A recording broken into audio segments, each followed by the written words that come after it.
Добар ден, почитувани, вие следите најновата Телма амбуланта. Петочното издание го реализираме во соработка со клиничката болница Жан Митрев. Речи си да нема ништо пострашно за трудницата од неочекуваното вагинално крварење.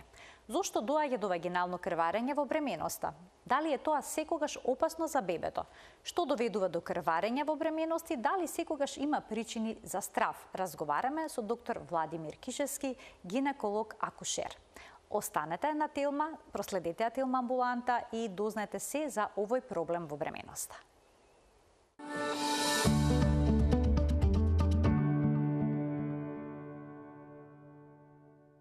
Иако е застрашувачко вагиналното крварење за време на бременоста, воопшто не е ретка појава. Повеќето трудници веднаш ќе помислат на спонтан абортус, без разлика дали крварењето е точкасто или пак обилно. Но дали секогаш постои простор за грижи?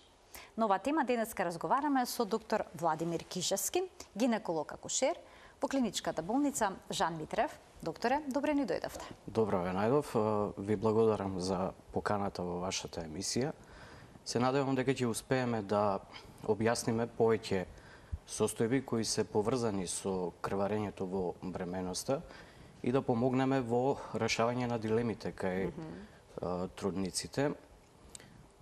Крварењето во бременост е можеби еден од почестите симптоми. Колкав дел од трудниците ќе се соочат со крварење во бременоста? Што велат статистиките? Според некоја статистика се предпоставува дека околу 20% од бременостите се соочуваат со генитално крварење во тек на бременоста и тоа е еден симптом кој можеби најмногу ги плаши трудниците, предизвикува паника и голема неизвестност кај самата трудница. Често се случува пациентките да доаѓаат во ординација, во болница, во голема паника и она што најпрво сакаат да го слушнат, да добијат информација за состојбата на плодот, односно на своето бебе. Така, бидејќи веднаш помислуваат на спонтан абортус. Но во првото тромесечие, колку често се јавува оваа состојба? Бременоста се состои од 280 дена или 10 лунарни месеци. Знаеме, еден лунарен месец има 28 дена. Соодветно на тоа, бременоста е поделена и на 3 триместри, прв, втори и трет триместар. Првиот триместар трае од почеток на бременост до 14-та гестацијска недела, вториот триместар од 15-та до 27-та и третиот од 28-та до 40-та гестацијска недела. Соодветно на тоа и крварењата во бременост се поделени според триместри. Крварење во прв триместар, крварење во втори и трет триместар. Во кој триместар е најчесто крварењето? Најчесто е во првиот триместар и се смета дека околу 15% од бременостите кај пациентки до 35-та година, до 35-та година возраст, се соочуваат со генитално крварење во бременоста. Од 35 до 45 години возраст, околу 20% од бременостите, над 45 годишна возраст, околу 50% од бременостите се соочуваат со генитално крварење. Како обично изгледа крварењето во првото тромесечие? Дали е обилно, дали е точкасто, дали е оскудно? Каква е бојата? Крварењето зависи најпрво од причината, од состојбата која доведува до крварење во бременоста. Според количината може да биде оскудно, може да биде обилно и тука најмногу е поврзано со гестацијската недела. Значи, на почеток на бременост, доколку се појави крварење, очекуваме дека тоа е пооскудно. Во поодмината гестацијска возраст, пример над 10-та гестацијска недела, имаме пообилно крварење во споредба со раната првите недели од бременоста. Според изгледот, крварењето може да биде темно кафеаво. Обично на почеток на бременост се појавува такво крварење, потоа може да биде со светло црвена крв, темно црвена крв и така натаму. Причини за крварењето во бременност, особено во првиот триместар, како најголема причина е спонтаниот заканувачки спонтан абортус. Покрај крварењето присутни се и други симптоми. Значи нема само крварењето не е само за себе показател за спонтан абортус, треба да има и дополнителни симптоми? Кога говориме за абортусите, може да се случи да има дополнителни, но не во сите случаи. Може да има дополнителни симптоми. Тоа е најчесто болката во долниот дел на стомакот, на абдоменот. А какво е крварењето ако се работи за спонтан абортус? Дали ќе биде обилно или пак и тоа не мора да значи? Како што рековме, во зависност од гестациската недела и зависно од кој тип на абортус. Разликуваме различни абортуси.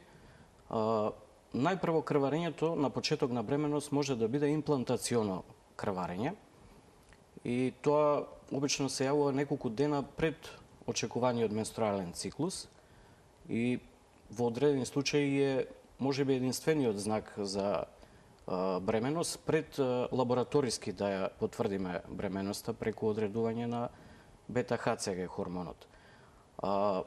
Понатаму... Само ќе се задржам туку уште малку. Значи, некои жени сметаат дека добиле менструација во првиот месец од бременоста. Дали е тоа можно, бидејќи крварењето, како што споменавте, се поклопува со оној овулационен период, тогаш настанува имплантацијата на ембрионот. Сега, добиваат менструација или не? Може ли да се добие менструација кога жената е веќе бремена? Менструација не може да се добие во бременост, меѓутоа има состојби кога ова имплантационо крварење, кога ќе се појави ова крварење, може во наредни циклуси, значи оние циклуси кои одговараат на менструалниот циклус, да се појави исто крварење кое наликува на менструалното крварење и тоа може да доведе до заблуда кај бремените жени. Едноставно мислат дека се појавило менструално крварење, но во тек е бременост. Некои тврдат дека постојано добиваат крварења во првото тромесече кога е периодот на овулација. Велат добив менструација, ја имав менструација. Тоа е имплантационо крварење. Значи имплантационо, тука да се разреши таа дилема. Значи не постои менструација за време на... Не постои менструација, не може да се случи менструација за време на нормална бременост. Така. Значи, имплантационото крварење веќе го споменавте, тоа е претпоставам најчеста причина за крварење во првото тромесечие кај жените? Тоа се појавува обично 5 до 7 дена после оплодувањето или 5 до 7 дена пред очекуваната менструација. Значи, многу рано на самиот почеток на бременоста.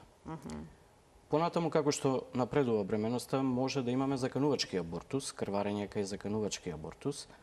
Во тој случај се прави преглед, евалуација на бременоста и имаме интраутерино присутна бременост, гестацијски сакус, во кој може да се гледа, зависно од гестацијската недела, ембрионални структури или плод понатака, после 10-та недела. Покрај заканувачкиот абортус, значи тоа е најчестата состојба кога сретнуваме крварење во првиот триместар. Може да имаме инкомплетен абортус. Значи тоа е кога веќе започнал абортус и сврлени се дел од овулоплацентарни маси, од самата шуплина на матката, но се уште останале дел од тие овулоплацентарни маси и тоа крварење може да трае подолго време, повеќе денови. Треба, значи, да се направи добра евалуација и препорачливо е во таква состојба да се направи ревизија на шуплината на матката. Тоа е инструментално чистење на шуплината. Друга причина за крварење е комплетниот спонтан абортус, кога целосно се изфрлаат сите продукти од бременоста, од шуплината на матката и обично во такви случаи нема потреба од дополнителни интервенции, инструментални интервенции. Во првиот триместар... Само, докторе, ќе вклучиме гледачите да се од овој момент, почитувани, емисијата ќе биде отворена и за ваши јавувања и за ваши прашања поврзани со оваа тема. Денеска зборуваме за крварења во бременоста. Значи, го споминавте спонтаниот абортус како една од причините за крварење во бременоста, но понекогаш има и состојби кои што не се толку загрижувачки, а доведуваат исто така до крварење. Една од причините за обилно крварење во бременоста е хематомот. Што е тоа хематом? Каде се јавува тој хематом? Хематомот е најчестата состојба која се сретнува при ултрасонографски преглед. Значи, онаму каде што има генитално крварење, тоа е субхориалниот хематом. Едноставно тоа е насобирање на крв помеѓу хорионската обвивка на плодот и ѕидот на матката. Во подоцнежната бременост може да се создадат и поголеми хематоми кои може да доведат и до поголеми компликации, како што е, например, и одлепување на постелката, абрупција на постелка. И во однос на хематомот, тоа е зависно од ултрасонографскиот наод. Поврзано ли е тоа со хормонскиот статус на жената? Дали, да речеме, ако недостасува прогестерон во нејзиниот организам, ќе се јави вакво нешто или пак некоја друга причина стои за тоа? Познато ли зошто се јавува хематомат? Прогестеронот е најнеопходен хормон во бременоста и до 10-та недела неговата продукција е од страна на жолтото тело, корпус лутеум. Значи, тоа се формира на самото место каде што настанала овулација, каде што прснал зрелиот фоликул и се исфрлила јајцеклетката. Понатаму, во тек на бременоста, доаѓа до формирање на жолто тело на бременоста, кое што продуцира прогестерон. Прогестеронот е многу важен хормон, затоа што доведува до структурни и функционални промени во ендометриумот и до така наречена децидуализација. Ендометриумот во бременост го нарекуваме децидуа. Значи, тоа е внатрешниот слој од шуплината на матката, каде што се всадува бременоста, бластоцистата и понатаму продолжува да се развива во ембрион. Исто прогестеронот... За постелката добро да се развија, важно е тоа? Важно е за имплантација, раст и развој на ембрионот. И понатаму на плодот. Значи, исто прогестеронот доведува и до регулација на растечките фактори, кои се важни за акцептирање на оплодената јајцеклетка. Делува и на цитокините, тоа се медиатори на инфламација, така да доведува до инхибиција на тие така наречени ТХ2, стимулација на ТХ2 цитокини, инхибиција на ТХ1 цитокини и на тој начин ја одржува бременоста. Токму затоа понекога се дава прогестеронска терапија, но за тоа ќе проговориме подоцна во емисијата, кога има потреба за неа, а кога не, ќе му дадеме предност на гледачот. Добар ден. Добар ден за првиот гледач во денешната Телма амбуланта. Добар ден. Вака, имам едно прашање до докторот. Така, повелете. Сега не знам дали е строго стрикно до темата, ама ќе се надевам дека ќе може да ми помогне. Доктора, пред еден месец е правено инвитро. Точно еден месец. Значи, моментално нема крварење. Бетата стагнира. Значи, растеше до одреден период 100, 200, 300, 500, 600, 700 и стагнира. 680, 700, 720. Сега сакав да ве прашам што следува понатаму. Во консултација со докторот, бидејќи моментално мојот доктор е отсутен, ми кажа дека може да се случи до вонматерично или до спонтан абортус. Али моментално ќе повторам, значи нема ни болки, ни крварење. Точно еден месец од трансфер. Така, ви благодарам за вклучувањето во програма. Докторе, што би советувале во оваа ситуација?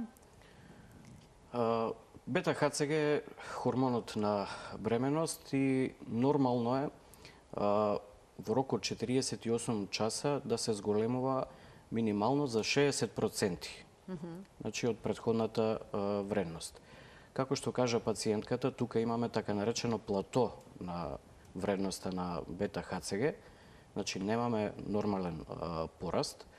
Во ваков случај останува експектативно да се следи состојбата.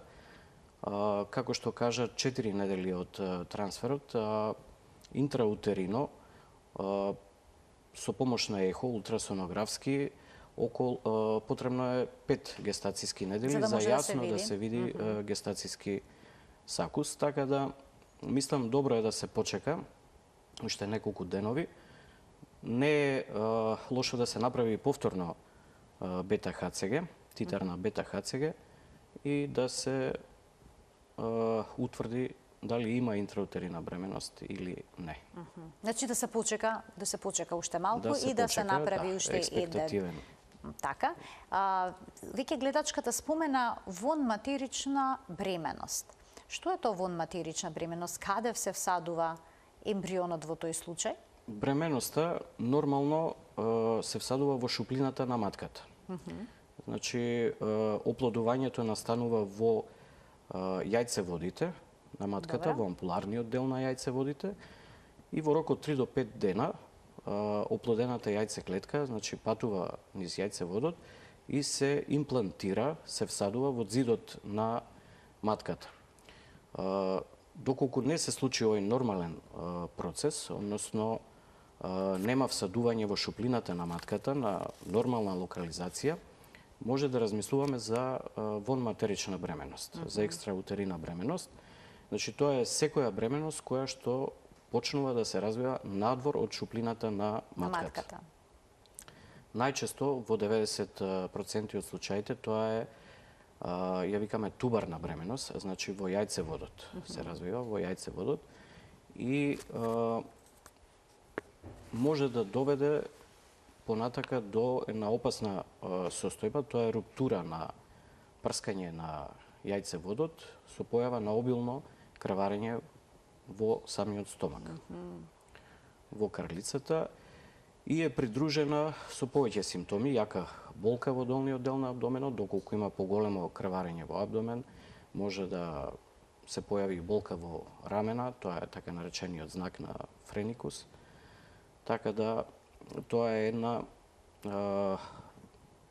несакана состојба во бременоста. Која што мора да се реши по хируршки пат да или има и други решенија? Има повеќе решенија за таа состојба. Покрај тубарната може да биде оваријална, значи на самиот јајник да се појави бременоста, може цервикална, во каналот од грлото на матката да се развива, може и абдоминална, која е исклучително ретка. А ќе има некакво вагинално крварење доколку не е имплантиран ембрионот на вистинското место? Ете, во таков случај, доколку немаме пораст на бета-ХЦГ, доколку се појави едно плато или па намалување на хормонот на бета-ХЦГ, може да дојде до луштење на ендометриумот и појава на крварење. И тоа често се случува кај вонматерична бременост. Третманот, спомнавте, може да биде различен од експектативен третман преку медикаментозен третман до хируршки третман. Експектативен е обично кај оние вонматерични бременности каде тој гестацијски сакус е мал, вредностите на бета-ХЦГ се ниски, може да се дозволи експектативен менеджмент на таа бременност, но сепак треба пациентката да има во предвид доколку се појават јаки болки да се јави веднаш во болница. Да не чека во таков случај. Докторе, а дали може гинеколошки преглед да предизвика крварење кај трудницата? Гинеколошки преглед може да предизвика. Обично тоа настанува поради во случај кога имаме инфламација, воспаление на грлото на матката, понатаму приземање на брисеви, исто така, тоа е контактно крварење. Ткивото на грлото на матката е по-фрагилно во тек на бременоста, поради хормоните на бременоста, така да може да дојде до крварење од тие капилари кои се под самиот епител на грлото на матката. Исто може да бидат причина и полипи на грло на матка, варикозни вени, проширени вени на ѕидот на вагината, на вулва, може да бидат причина за крварења.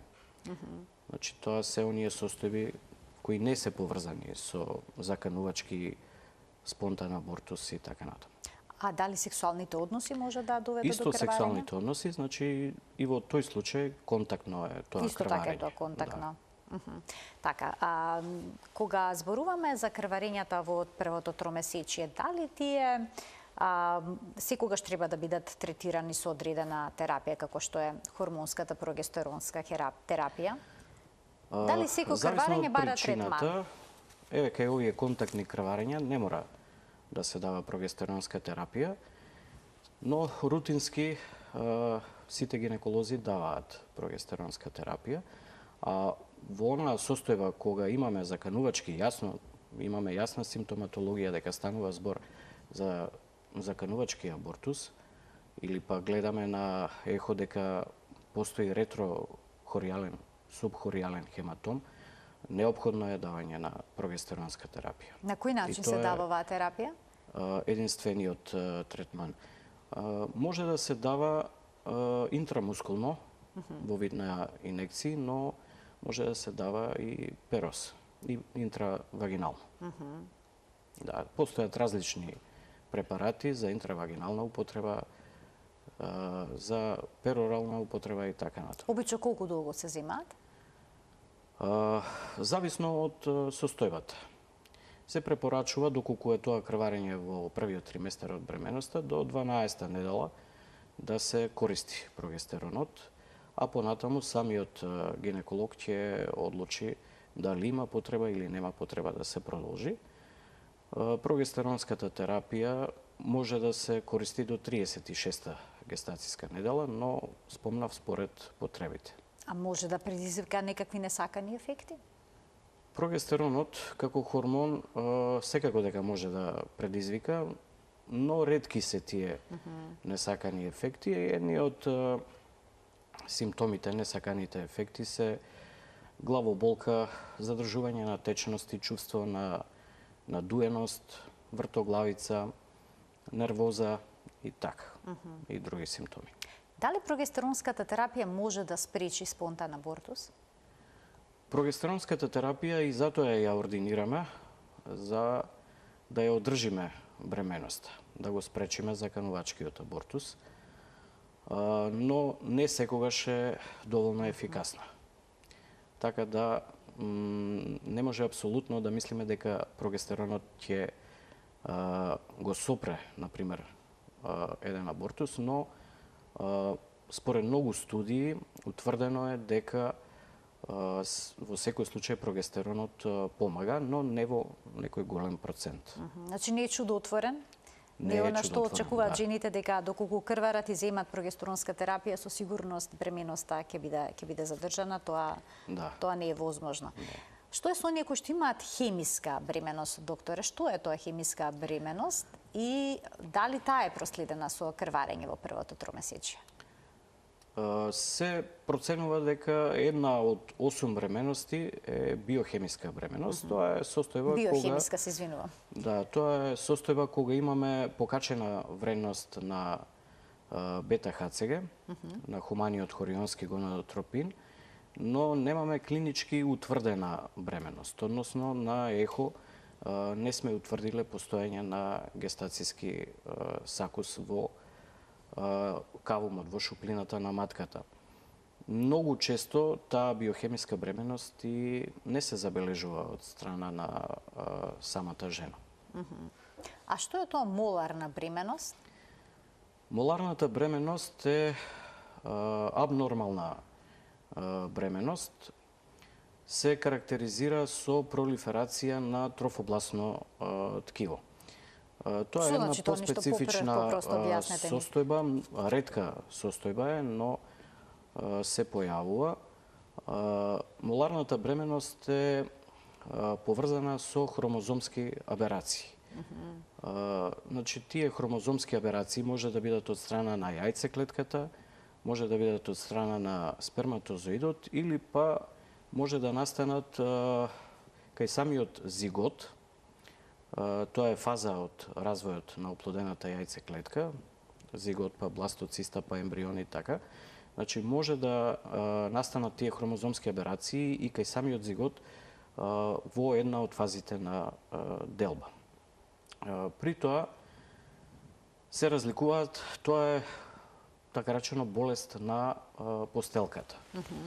Се разликуваат две моларни бременности, комплетна моларна бременост и парцијална моларна бременост. Кај комплетната хромозомите се исклучиво од патернално потекло, значи од таткото, и тие се со диплоиден број.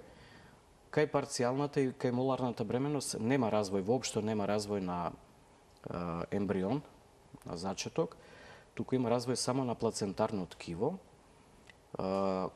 кое продолжува да расте неконтролирано и ултрасонографски во тој случај забележуваме појава на цисти во самата постелка или така наречен знак на снежна бура. Тоа така го нарекуваме. Во денешно време рано се забележува да, ќе биде проследено со крварење? Проследено е со крварење и препорачливо е колку што е можно порано да се заврши таа бременост, односно да се направи евакуација на моларното ткиво. Кај парцијалната бременост, значи исто имаме промени, тоа е со триплоиден карактер бременост, но има и ембрион. За разлика од комплетната мола, кај парцијалната има ембрион, но тие бременности многу често завршуваат со така наречен мист аборшен, ретениран абортус, односно кај плодот престанува срцевата акција. И потоа следува евакуација, но може во меѓувреме да се појави и генитално крварење. Значи и ова состојба исто така е поврзана со генитално крварење. Има, како што веќе опишавте, навистина многу состојби кои што може да доведат до генитално крварење, до вагинално крварење кај жената во првото тромесечие. Сега вела дека во второто тромесечие поретко се јавува вакво крварење, но пак причините се посериозни. И сега што тоа значи? Поретко. Ретки се тие крварења во второто и третото тромесечие од бременоста? Поретки се во однос на крварењата во првото тромесечие. Исто така во второто и третото тромесечие крварењата најчесто се поврзани со проблеми поврзани со постелката, со плацентата. Две најчести состојби каде што се појавува генитално крварење во второ и трето тромесечие се плацента превија и абрупција на постелка. Плацента превија тоа е абнормална плацентација на самата постелка. Значи, кога постелката е поставена, да речеме, ниско. Така ниско, велат. па и самиот термин превија... На пациентките така им се соопштува, дека плацентата им е ниско поставена. Да, ниско поставена и самиот термин превија значи дека предничи самата постелка пред плодот. Според поранешна класификација постоја 4 типови на плацента превија. Тоа беа тотална плацента превија, кога плацентата целосно го покрива внатрешното устие на грлото на матката.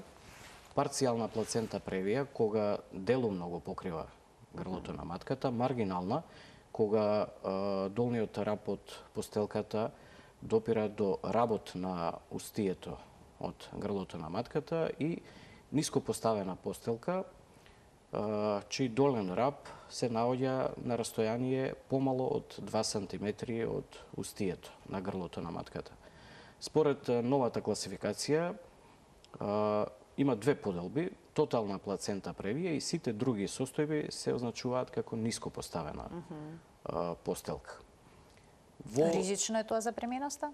Тоа е ризична состојба, најчесто се јавува после 20-та гестацијска недела и потребно е најпрво да се направи целосна евалуација на бременоста, да се утврди дали е тоа обилно, дали е оскудно крварење, да се направат лабораториски анализи, да се направи Значи хемостаза. различен тип на крварење може да се јави доколку е плацентата ниско поставена, може да биде и оскудно и обилно крварење. Така и А доколку се јави веќе такво крварење, може временоста да продолжи или не?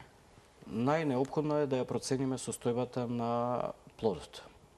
Доколку плодот е загрозен и имаме виабилна бременост, тоа за виабилна бременост ја сметаме бременоста над 24-25 гестацијска недела, кога плодот е способен за живот. Пред тоа е малку дискутабилно дали може да преживее.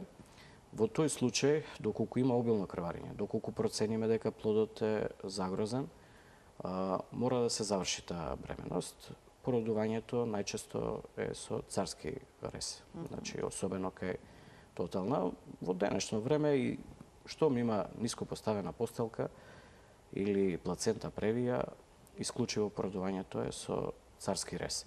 Меѓутоа, има состојби кога се појавило оскудно крварење, ултрасонографски ќе утврдиме дека станува збор за плацента превија, може да почекаме, значи да ја следиме таа бременост, доколку се работи за помала гестацијска недела,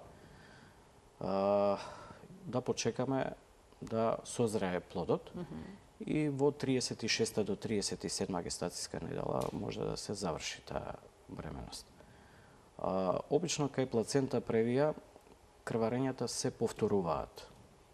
Значи, после првото крварење, после извесен период се појавува и второ и трето крварење и така. Меѓутоа, спомнав, доколку тие крварења се оскудни и плодот е во добра состојба, во добра кондиција, може и да се почека. Секако таа пациентка треба да ни биде под еден зголемен мониторинг.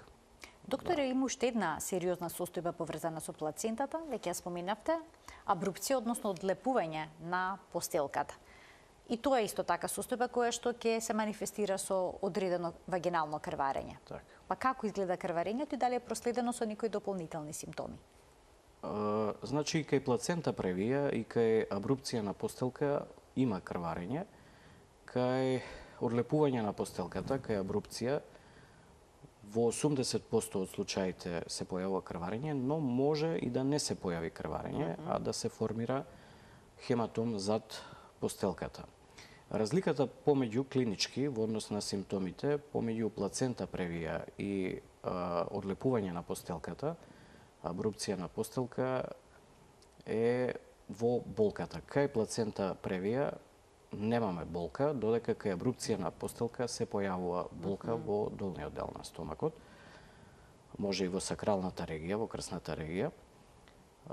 Тоа клинички, значи, од почеток може да разграничиме дали се работи за плацента превија или абрупција, но во секој случај треба да се направи целосна евалуација и во зависност, значи, се прави ултрасонографски преглед, лабораториски анализи, хемостаза и одредување на состојбата на плодот, во каква кондиција се наоѓа плодот. Одлепувањето на постелка може да биде парцијално, значи може дел од постелката да се одлепи, но може да биде и комплетно, кога целата постелка се одлепува. Опасно е тоа за плодот? За фетусот? Доколку дојде до целосно одлепување на постелката, тоа е итна акушерска состојба и мора бременоста веднаш да се заврши во рок од неколку минути, 3 до 5 минути. Тоа Значи, тоа е ургентна состојба? Ургентна, исклучително ургентна состојба во бременост, но споменав, доколку има парцијално одлепување на постелката и плодот е во добра кондиција, може таа пациентка да се хоспитализира и да се следи континуирано. Значи, обавезно мора да се следи состојбата на плодот, доколку дојде влошување, итно мора да се породи. Докторе, колку време треба да помине помеѓу две бременности, доколку првата завршила со царски рез? Препорачливо е да поминат 2 години и тоа е поради лузната на самиот утерус, на самата матка од претходниот царски рез. Значи, постои можност, доколку брзо после првото породување со царски рез дојде до втора бременост, нормално знаеме матката расте, се растегнува, може да дојде до руптура, до прскање на лузната од претходниот царски рез и појава на обилно интраабдоминално крварење, значи во самиот стомак. Има екстремни случаи, многу се ретки. Има и вагинално крварење во тој случај? Да, се појавува и вагинално крварење. Има екстремни случаи кога и целиот плод може да излезе, значи во самиот абдомен може да излезе од матката во абдоменот. Значи треба да се почекаат Треба да се најмалку почека 2 години помеѓу две бременности. И тоа е еден од ризик факторите за плацента превија. Да. Доколку плацентата се почне да се развива на местото на лузната? Така, тоа е непосакувана состојба во бременноста, затоа што ресичките од самата постелка, хорионските ресички, може да враснат подлабоко на местото од лузната од претходниот царски рез и понатаму да дојде до голема компликација во текот на самото раѓање. Значи, тука има повеќе состојби, доколку постелката се всади подлабоко, обично во децидуалниот слој се всадува, но доколку се всади подлабоко, а на местото каде што има лузна не се развива децидуа, така да во тој дел може да врасне подлабоко. Има различни состојби, тоа се плацента акрета, инкрета и перкрета, во зависност од длабочината на продирање на хорионските ресички. Значи, при самото породување, кога се породува и постелката, може да дојде до обилно крварење, доколку има подлабоко всадување на тие ресички од постелката во самата лузна од претходниот царски рез. Така, затоа нели советуваат гинеколозите дека природното спонтанно породување можеби е најдобриот начин да се заврши бременоста, секако доколку има простор за тоа и нема одредени компликации. Што е со уринарните инфекции кои што се явуваат често за време на бременоста? Дали тие може да доведат до некое вагинално крварење? Уринарните инфекции се почести во тек на бременоста. Тоа е поради намалениот имунитет, природно кој се појавува кај бремената жена. Предизвикувачи на уринарните инфекции се истите кои предизвикуваат и вон бременоста. Најчесто тоа е Ешерихија коли, но може и други бактерии да бидат, како што се псевдомонас, клепсиела, уреаплазма и така натаму. Ретко, но може да доведат до компликации на бременоста. Имено ако самата инфекција, уринарна инфекција, се прошири во горниот дел на уринарниот тракт, значи таа почне да се шири асцендентно, може да доведе до појава на пиелонефрит, акутен пиелонефрит, воспаление во бубрегот, па и до појава на апцес за гнојување во самиот бубрег. Тоа е состојба која што може па од друга страна да доведе до предвремено породување и до компликации на самата бременост. Близината на уринарниот тракт и на гениталниот тракт дозволува миграција на бактерии и на самата инфекција. И тие бактерии затоа и се прават микробиолошки брисеви во тек на бременоста, најчесто уреаплазма и микоплазма, може да доведат и до предвремено прскање на плодовите обвивки. И во тој случај може крварење да се појави. Штом дојде до предвремено прскање, доаѓа и до предвремено породување.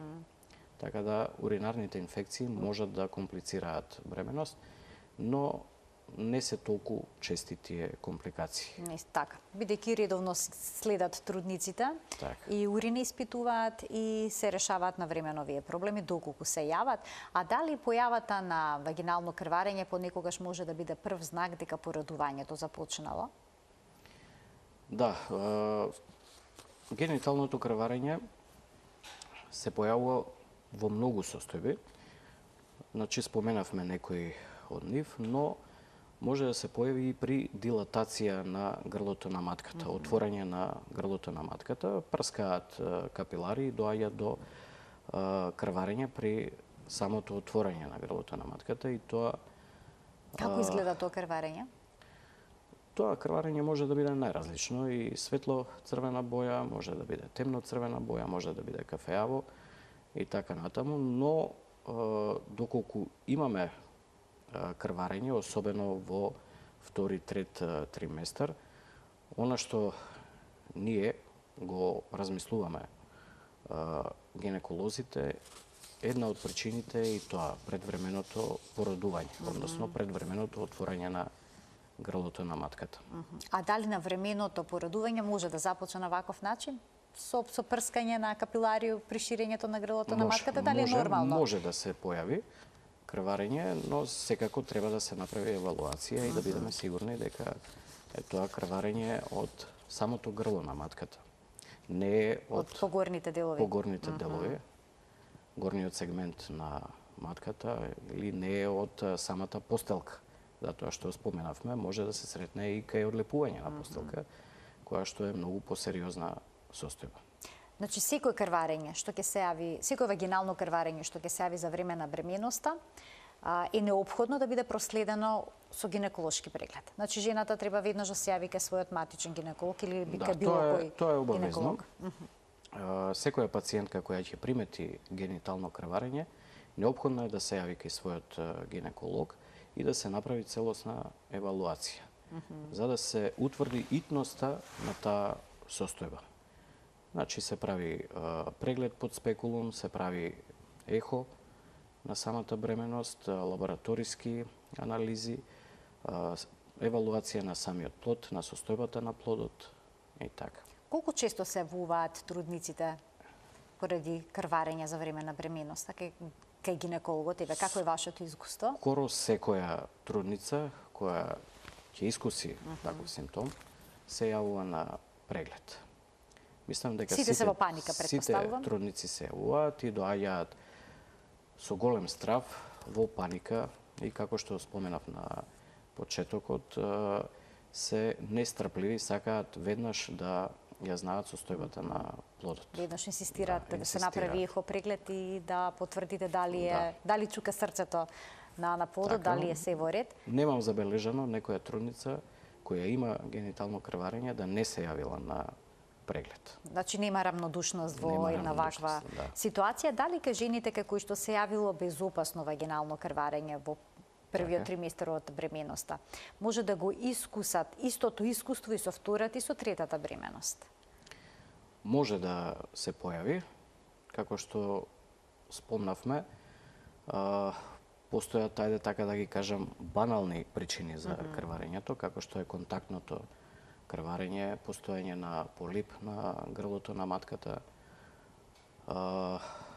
инфекција, вагиналните инфекции, воспалението на грлото на матката, варикозни вени исто така може да доведат до крварење и може тоа крварење да се повторува и во секоја наредна бременост. Не мора да значи, но може да се појави. Да. А дали советувате трудниците кои што се соочиле со едно вакво искуство, зборуваме за безопасно крварење, да мируваат? Мирувањето го препорачуваме, но многу студии покажале дека ефикасноста, тоа што го викаме bed rest, не е многу, не помага многу во однос на сопирањето на тоа крварење. Меѓутоа, потребно е да се мирува, особено во тие денови кога е активно тоа крварење. Не споменавме и друга состојба, тоа е карциномот на грлото на матката. Значи, во тој случај може да се појави крварење во тек на бременоста. И затоа инсистираме кај секоја трудница да имаме наод од Папа Николау тест, ПАП тест. Доколку не е направен пред започнување на самата бременост, препорачливо е тоа да се направи на почетокот од бременоста. Значи може се направи ПАП тест земање примерок од грлото на матката во почетната бременост, така? Во почеток Бидејќи тоа им звучи прилично необично за трудниците. Тие не Може. сака да биде чепкано грлото на матката, а оттаму се зема нели брисот. Може, да. Тоа се Може ли тоа да доведе потоа до крварење некакво? може да доведе до крварење затоа што се зема со четкица и доколку тоа ткиво е по-нежно, по-фрагилно, може да се појави крварење, но тоа е обично оскудно, точкасто Точкасто, така. крварење. Ќе вклучим уште еден гледач. Добар ден за него. Ало, Во програма сте, повелете. добар ден. Повелете, го очекуваме вашето прашање. Поздрав до докторот и до вас. Ви благодарам. Едно прашање сега. Малку е ван темата, ама мора да се консултираме со докторот. Ајде, да го слушнеме. Станува збор за во менопауза влагамо и дали има проблем миомот и ендометриум кај мене, имам обилно крварење. Дали може да направи за време на менопаузата проблем? Дали може да направи миомот проблем за време на менопаузата, да, а и и ендометриум имам, да. ендометриоза предпоставувам? Да. Ендометриоза. Да немате некој подпрашање, само докторе? Ви благодарам. колку многу. време- Ја, само докторот има подпрашање, бидете уште малку на линија. Ако на Колку линијата време наназад важи? пациентката нема менструални циклуси? Колку време наназад немате менструални циклуси? Редовно ја имам, а меѓутоа 7 дена ми трае. Аха, значи вие сте сега во перименопауза, Перименопауза. предпоставам. Да, Во 52 перименопауза сте, имате менструални циклуси, но се обилни и долго траат, имате и миом, па прашањето ви е што понатаму. Ви благодарам за вклучувањето да. во програма. Да. Повелете, докторе. Фала. Добро, очигледно тука станува збор за перименопауза и тие симптоми кои ги кажа пациентката се многу чести во перименопаузалниот период, затоа што доаѓа до нарушен баланс на хормоните. Тој перименопаузален период може да трае и подолго време, кај одредени жени и 10 години може да трае, но кај други жени може да трае и 1 година. Се карактеризира со обилни крварења, затоа што често во тој период нема овулација, изостануваат овулациите, па продолжува да делува на ендометриумот исклучиво естрогенот, без да биде опониран од прогестерон, така да доаѓа до пролиферација, задебелување на ендометриумот, слојот внатре во матката, а потоа до неправилно луштење на тој слој, така да тие крварења може да бидат и обилни и продолжени, долготрајни. Исто така миомите може да бидат причина за обилни менструални крварења. Зависно од локализацијата на миомите, најмногу компликации во тој поглед прават субмукозните миоми кои се наоѓаат во шуплината на матката, додека па интрамуралните во самиот зид на матката и субсерозните, оние кои се наоѓаат на горниот дел од матката, поретко прават компликации од тој тип. Кога жената ќе влезе во менопауза, може ли да се надева дека проблемот со миомите ќе се намали или пак сосема ќе исчезна? Миомите се зависни од естрогенот. Така. Кога жената влегува во менопауза, нивото на естрогенот веќе се намалува и во тој постменопаузален период е на ниско ниво, така да се очекува тие миоми да се намалат. Не споменав во тој перименопаузален период, значи се уште жената е во репродуктивен период, доколку дојде до големо задебелување на ендометриумот, на слојот внатре во матката, треба да се направи диагностичка кератажа. Аха, да се отстрани Кај тој слој. многу обилни профузни крварења се прави и тераписка кератажа. Значи, истата кератажа може да Може биде би тоа го имаше гледачката, тераписка, така. Да. Тоа се прави за да исклучиме некои посериозни состојби, Така. затоа што ултрасонографските знаци, знаците на ехо, кога сретнуваме дебел ендометриум, се преклопуваат. Може да значи пролиферација, едноставно задебелување на ендометриумот, но може да значи и посериозна состојба, малигно заболување. Докторе, ви благодарам многу за вашето денешно гостување во Телма амбуланта, за сите појаснувања кои што ги дадовте поврзани со крварењето за време на бременоста, вагиналното крварење. Претпоставам дека ќе биде од корис за сите оние кои што ја следеа емисијата пред се на трудниците. Ви благодарам за вашата покана во емисијава и се надевам дека разјаснивме повеќе состојби и дилеми. Почитувани, ова беше уште една емисија реализирана во соработка со клиничката болница Жан Митрев. Ви благодарам за вниманието со кое што не следевте и ви посакувам пријатен ден.